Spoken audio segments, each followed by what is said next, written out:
Hi, this is Paul. We are in March, and March is classis season where eyes in the Christian Reformed Church now turn to Synod.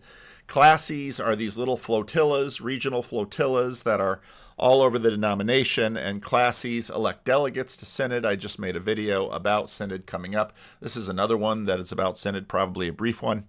I was just talking to my mother about Synod. Her pastor is going to Synod, a friend of mine, and I was, as I was talking to my mother and I was thinking about my conversations with different people, I think Synod 2024 is going to be very different from Synod 2022 and 2023. The main focus of Synod 2022 and 2023 was the same-sex marriage debate. And synodical rules say that weighty decisions of Synod or church order changes or some other big things, they have to be ratified by a second Synod. On one hand, that rule sort of shows wisdom in terms of not letting just one Synod sort of rule the day. I think it also sort of accepts a certain reality that one Synod is seldom enough for a big change. And so the question on the docket for Synod 2022 and 2023 really was, how will the Christian Reformed Church accept same-sex marriage? Yes or no? It's a fairly specific, easily defined question, even though there's lots of talk around it. The answer to that question was no. Now, Synod 2024 is going to come around, and the question is quite a bit bigger and in some ways deeper. Even though for some churches, the same-sex marriage debate will continue, there will be ongoing questions about will let's say a classis which is unified in open defiance about the decisions of Synod 2022 and 2023, how will that proceed procedurally? So there's a fair amount of leftovers from Synod 2022 and 2023. But I think what was clear to those who had hopes of the Christian Reformed Church changing its stance in the near term, those hopes are done. And if you look at the last video I made, the point I made was that the church is getting more conservative along certain lines. So after I made that video, I summarized it a bit for CRC Voices and then had some follow-ups, which I put on my blog. And I'll put the links to this blog post beneath. Essentially, the Christian Reformed Church continues to change, and the changes are going to be in line with assimilation to larger Christian communities in the United States. The Christian Reformed Church always sort of sat upon the divide between the mainline and the evangelical, and I would say it was always sort of 20 to 25% mainline, although they tended to have the denominational positions, but the church tended to be 75 to 80% evangelical of one way or another, and they are continuing to assimilate into the evangelical. And what Synod 2022 and 2023 did was basically reinforce that mapping. And while, as I said in many videos from last year's Synod, many people in the progressive area of the Christian Reformed Church, because progressive elements of the Christian Reformed Church dominated many of the messaging platforms that the denomination owned, they simply were blind, and because they lived in parts of the country where you had the concentration of those people, they simply were blind to how the rest of the denomination was changing. And I walked that through in a number of my videos from last year.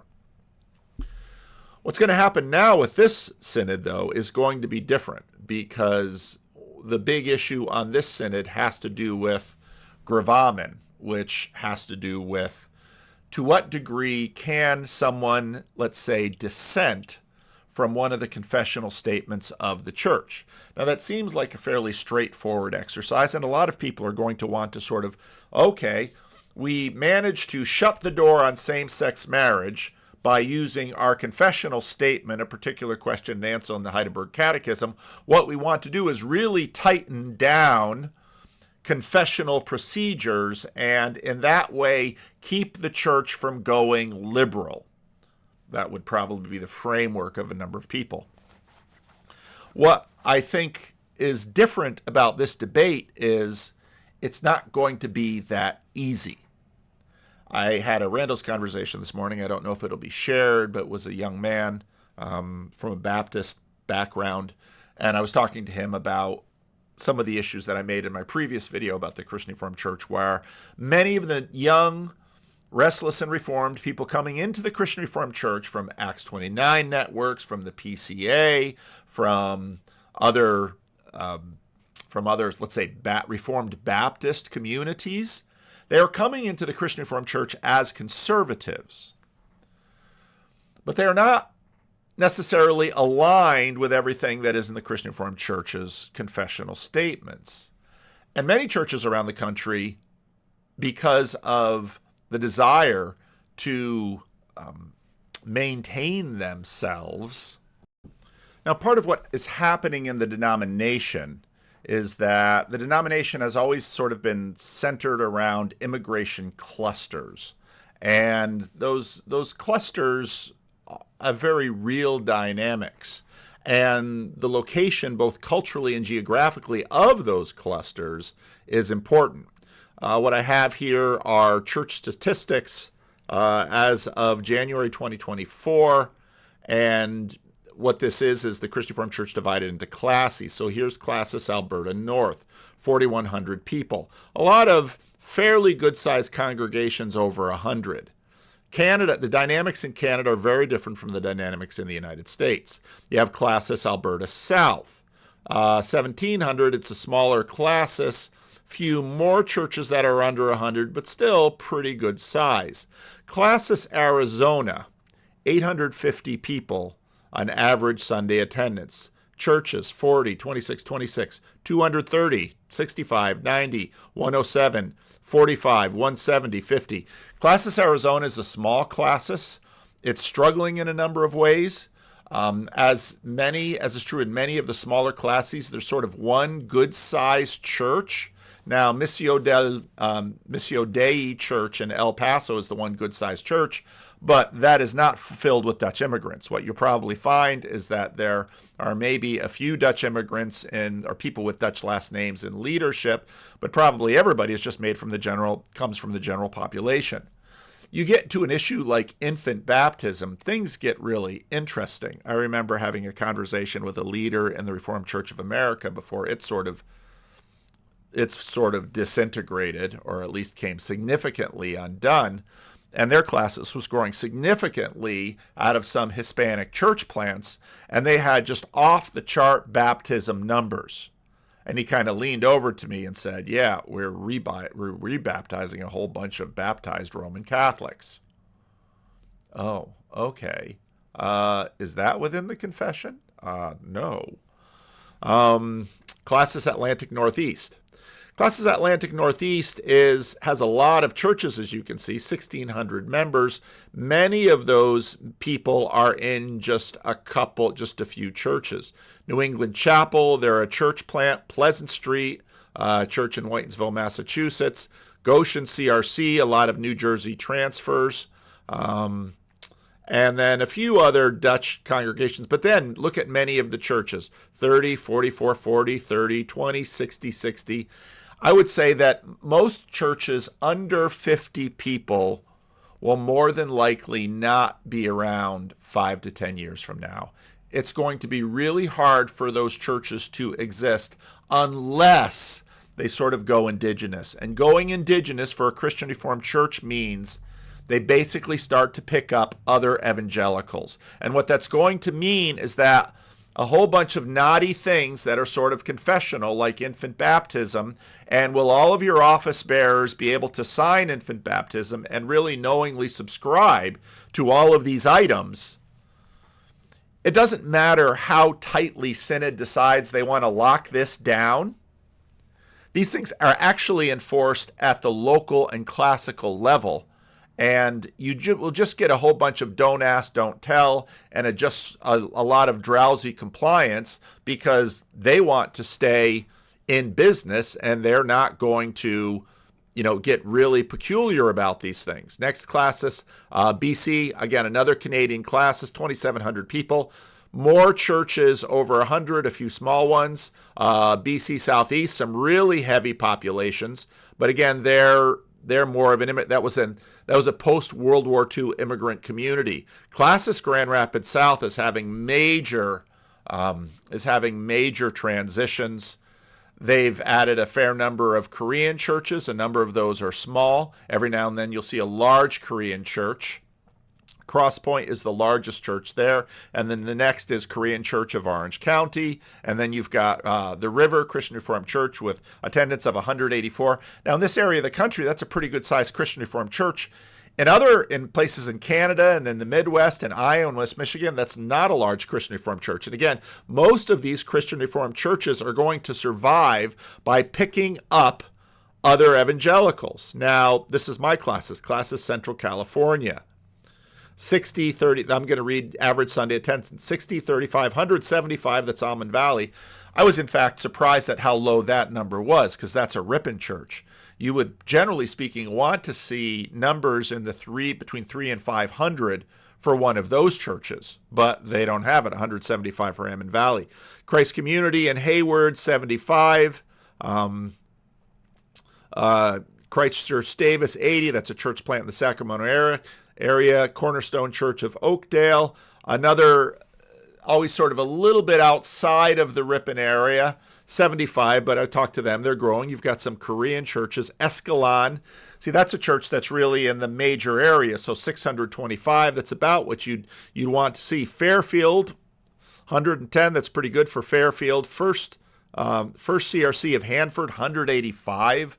Again, these my guess, and maybe I will look up the numbers from, say, 15 or 20 years ago, the size of these churches would be significantly larger. Now, part of what's going on is that, let's say if we look at Hanford, you've got professing members of 222 and over total members of 307, and you've got 185 for worship.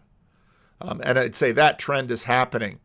Golden Gate CRC, a Chinese church. Granite Springs, a church plant in the Sacramento area. Gateway Merced, another church plant. But again, these church plants are for the most part living with a broadly evangelical profession. In the Christian Reformed Church, you're not going to find Christian Reformed ministers that are going to be dedicating babies, although many of these churches are going to be allowing people to join the church as adults and probably not baptize their infants until they become children, more in terms of like 4th or 5th grade, and they get baptized at that point.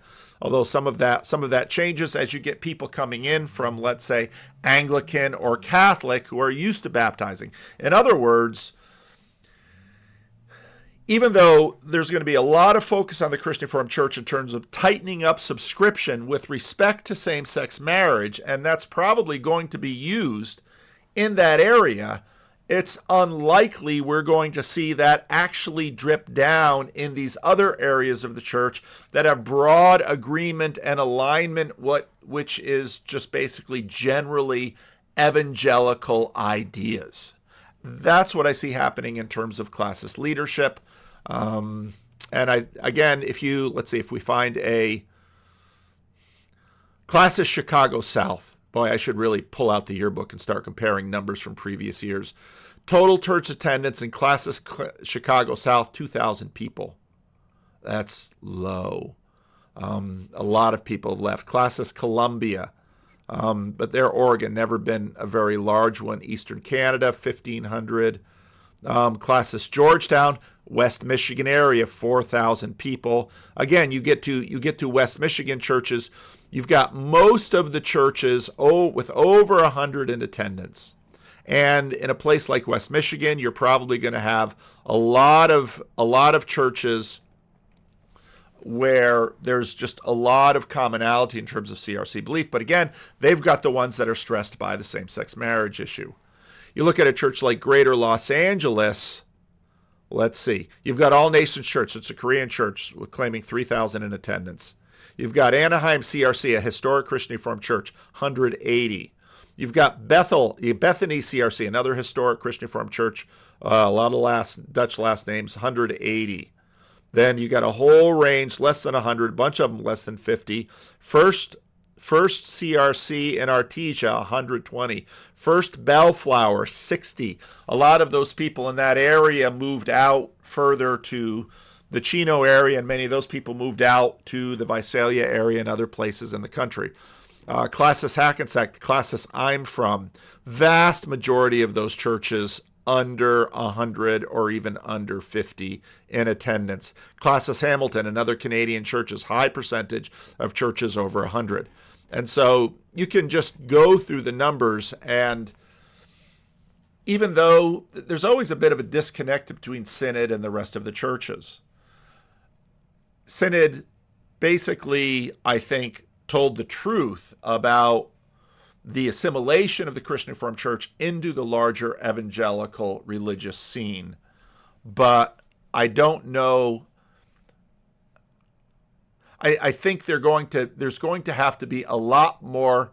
Confessionalists in the Christian Reformed Church are going to have to do a lot more thinking about formation than what I call confessional goat gatekeeping, where here's the confession, in or out. There's going to be a lot of churches in the U.S. and Canada that are going to be making practical decisions on the ground, bringing in evangelicals, young, restless, and reformed, some of them with Baptist inclinations with respect to infant baptism, but still conservative on many other issues. And again, this is just part of the assimilation story of the Christian Reformed Church. So I want to do a little bit of a video on this. Leave a comment. Let me know what you think.